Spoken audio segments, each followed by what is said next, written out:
അധ്യായം 24. Joshua Israel ഗോത്രങ്ങളെ ഷെക്കെമിൽ വിളിച്ചുകൂട്ടി. അവരുടെ ശ്രേഷ്ഠന്മാരെയും തലവന്മാരെയും ന്യായാധിപന്മാരെയും സ്ഥാനികളെയും അവൻ വരുത്തി. അവർ കർത്താവിന്റെ സന്നിധിയിൽ നിന്നു. ജോഷുവ അവരോട് പറഞ്ഞു, ഇസ്രായേലിന്റെ ദൈവമായ കർത്താവ് അരുളി ചെയ്യുന്നു, അബ്രാഹത്തിന്റെയും നാഹോറിന്റെയും പിതാവായ തേരാഹ് വരെയുള്ള നിങ്ങളുടെ പിതാക്കന്മാർ യൂഫ്രട്ടീസിനക്കരെ മറ്റു ദേവന്മാരെ സേവിച്ചു പോന്നു. നിങ്ങളുടെ പിതാവായ അബ്രാഹത്തെ ഞാൻ നദിയുടെ മറുകര നിന്ന് കൊണ്ടുവരികയും കാനാൻ ദേശത്തുകൂടെ നയിക്കുകയും അവന്റെ സന്തതികളെ വർദ്ധിപ്പിക്കുകയും ചെയ്തു. ഞാൻ അവന് ഇസഹാക്കിനെ നൽകി. ഇസഹാക്കിന് യാക്കോബിനെയും ഏസാവിനെയും കൊടുത്തു. ഏസാവിന് സെയിർ മലമ്പ്രദേശം അവകാശമായി കൊടുത്തു. എന്നാൽ യാക്കോബും അവന്റെ സന്തതികളും ഈജിപ്തിലേക്ക് പോയി. ഞാൻ മോശയെയും അഹറോനെയും അവിടേക്ക് അയച്ചു. ഈജിപ്തിന്റെ മേൽ മഹാമാരികൾ അയച്ച് നിങ്ങളെ അവിടെ നിന്ന് മോചിപ്പിച്ചു. നിങ്ങളുടെ പിതാക്കന്മാർ ഈജിപ്തിൽ നിന്ന് പുറപ്പെട്ട് കടൽ വരെ വന്നു. അപ്പോൾ ഈജിപ്തുകാർ രഥങ്ങളോടും കുതിരപ്പടയോടും കൂടെ ചെങ്കടൽ വരെ നിങ്ങളെ പിന്തുടർന്നു. നിങ്ങൾ കർത്താവിനോട് നിലവിളിച്ചപേക്ഷിച്ചപ്പോൾ അവിടുന്ന് ഇസ്രായേലിനെയും ഈജിപ്തുകാരെയും ഇടയിൽ അന്ധകാരം വ്യാപിപ്പിച്ചു. കടൽ അവരുടെ മേലൊഴുകി അവർ മുങ്ങിമരിക്കാൻ ഇടയാക്കി. ഞാൻ ഈജിപ്തിനോട് ചെയ്തത് നിങ്ങൾ നേരിൽ കണ്ടതാണല്ലോ. നിങ്ങൾ വളരെ നാൾ മരുഭൂമിയിൽ വസിച്ചു.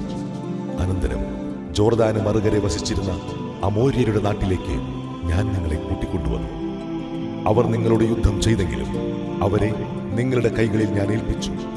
നിങ്ങൾ അവരുടെ ദേശം കൈവശമാക്കുകയും നിങ്ങളുടെ മുൻപിൽ വെച്ച് ഞാൻ അവരെ നശിപ്പിക്കുകയും ചെയ്തു. അപ്പോൾ സിപ്പോറിന്റെ മകനും മോവാബ് രാജാവുമായ ബാലാക്ക് ഇസ്രായേലിനോട് യുദ്ധം ചെയ്തു. നിങ്ങളെ ശപിക്കുന്നതിന് ബയോറിന്റെ മകൻ ബാലാമിനെ അവൻ ആളയച്ചു വരുത്തി. എന്നാൽ ഞാൻ ബാലാമിനെ ശ്രവിച്ചില്ല. അതിനാൽ അവൻ നിങ്ങളെ അനുഗ്രഹിച്ചു. അങ്ങനെ ബാലാക്കിന്റെ കരങ്ങളിൽ നിന്ന് നിങ്ങളെ ഞാൻ മോചിപ്പിച്ചു. പിന്നീട് നിങ്ങൾ ജോർദാൻ കടന്ന് ജെറിക്കോയിലെത്തി. അപ്പോൾ ജെറിക്കോ നിവാസികൾ അമോര്യർ, പെരീസ്യർ, കനാന്യർ, ഹിത്യർ, ഗിർഗാഷ്യർ, ഹിവ്യർ, ജബൂസ്യർ എന്നിവർ നിങ്ങൾക്കെതിരെ യുദ്ധം ചെയ്തു. എന്നാൽ ഞാൻ അവരെ നിങ്ങൾ കേൾപ്പിച്ചു തന്നു. ഞാൻ നിങ്ങൾക്ക് മുമ്പേ കടന്നിലകളെ അയച്ചു. അവ അമോര്യരുടെ 2 രാജാക്കന്മാരെ നിങ്ങളുടെ മുമ്പിൽ നിന്ന് ഓടിച്ചു. നിങ്ങളുടെ വാളിന്റെയോ വില്ലിന്റെയോ സഹായത്താലല്ല അത് സാധിച്ചത്. നിങ്ങൾ അധ്വാനിക്കാത്ത ഭൂമിയും നിങ്ങൾ പണിയാത്ത പട്ടണങ്ങളും നിങ്ങൾക്ക് ഞാൻ തന്നു. നിങ്ങൾ ഇന്നിവിടെ വസിക്കുന്നു. നിങ്ങൾ നട്ടുവളർത്താത്ത മുന്തിരിത്തോട്ടത്തിന്റെയും ഒലിവ് തോട്ടത്തിന്റെയും ഫലം നിങ്ങൾ അനുഭവിക്കുന്നു. ആകയാൽ കർത്താവിനെ ഭയപ്പെടുകയും ആത്മാർത്ഥതയോടും വിശ്വസ്തയോടും കൂടെ അവിടുത്തെ സേവിക്കുകയും ചെയ്യുവിൻ. ഈജിപ്തിലും നദിക്കക്കരെയും നിങ്ങളുടെ പിതാക്കന്മാർ സേവിച്ചിരുന്ന ദേവന്മാരെ ഉപേക്ഷിച്ച് കർത്താവിനെ സേവിക്കുവിൻ. കർത്താവിനെ സേവിക്കുന്നതിന് മനസ്സില്ലെങ്കിൽ നദിക്കക്കരെ നിങ്ങളുടെ പിതാക്കന്മാർ സേവിച്ച ദേവന്മാരെയോ നിങ്ങൾ വസിക്കുന്ന നാട്ടിലെ അമോര്യരുടെ ദേവന്മാരെയോ ആരെയാണ് സേവിക്കുക എന്ന് ഇന്ന് തന്നെ തീരുമാനിക്കുവിൻ. ഞാനും എൻ്റെ കുടുംബവും കർത്താവിനെ സേവിക്കും. അപ്പോൾ ജനം പ്രതിവചിച്ചു, ഞങ്ങൾ കർത്താവിനെ വിട്ട് അന്യദേവന്മാരെ സേവിക്കാൻ ഇടയാകാതിരിക്കട്ടെ. നമ്മുടെ ദൈവമായ കർത്താവാണ് നമ്മയും നമ്മുടെ പിതാക്കന്മാരെയും അടിമത്തത്തിൻ്റെ ഭവനമായ ഈജിപ്തിൽ നിന്ന് കൊണ്ടുപോരുകയും നമ്മുടെ കൺമുമ്പിൽ മഹാത്ഭുതങ്ങൾ പ്രവർത്തിക്കുകയും നാം പോയ എല്ലാ വഴികളിലും കടന്നുപോയ എല്ലാ ജനതകളുടെ ഇടയിലും നമ്മെ സംരക്ഷിക്കുകയും ചെയ്തത്. ഈ ദേശത്തു വസിച്ചിരുന്ന അമോര്യരെയും മറ്റു ജനതകളെയും നമ്മുടെ മുൻപിൽ നിന്ന് കർത്താവ് തുരത്തി. അതിനാൽ ഞങ്ങളും കർത്താവിനെ സേവിക്കും. അവിടെന്നാണ് നമ്മുടെ ദൈവം. ജോഷുവ ജനത്തോട് പറഞ്ഞു, നിങ്ങൾക്ക് കർത്താവിനെ സേവിക്കാൻ സാധ്യമല്ല. എന്തെന്നാൽ അവിടുന്ന് പരിശുദ്ധനായ ദൈവമാണ്, അസഹിഷ്ണുവായ ദൈവം. നിങ്ങളുടെ പാപങ്ങളും അതിക്രമങ്ങളും അവിടുന്ന് ക്ഷമിക്കുകയില്ല.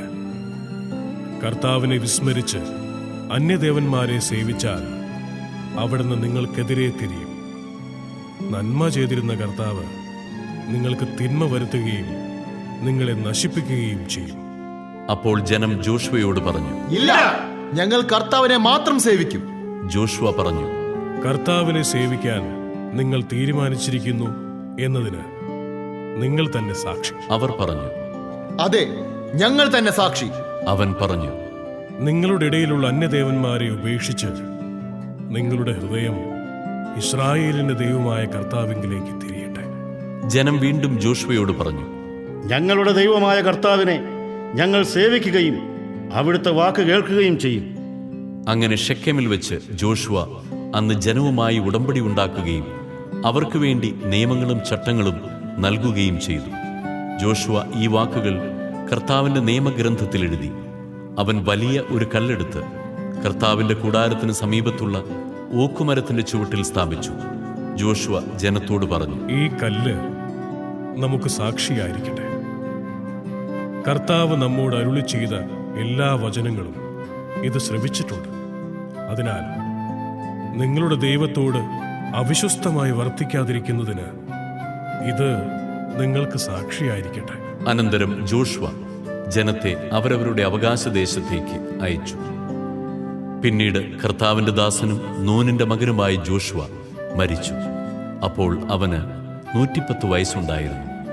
അവർ അവനെ ഗാഷ്മലയുടെ വടക്ക് എഫ്രായിം മലമ്പ്രദേശത്തുള്ള അവന്റെ അവകാശ സ്ഥലമായ തിമ്നാത് സേറായിൽ സംസ്കരിച്ചു. ജോഷുവയുടെ കാലത്തും അവനുശേഷവും ജീവിച്ചിരിക്കുന്നവരും കർത്താവ് ഇസ്രായേലിന് ചെയ്ത എല്ലാ കാര്യങ്ങളും കണ്ടവരുമായ ശ്രേഷ്ഠന്മാരുടെ കാലത്തും ഇസ്രായേൽ കർത്താവിനെ സേവിച്ചു. ഈജിപ്തിൽ നിന്ന് കൊണ്ടുവന്ന ജോസഫിന്റെ അസ്ഥികൾ ഇസ്രായേൽ ജനം ഷെക്കെമിൽ സംസ്കരിച്ചു.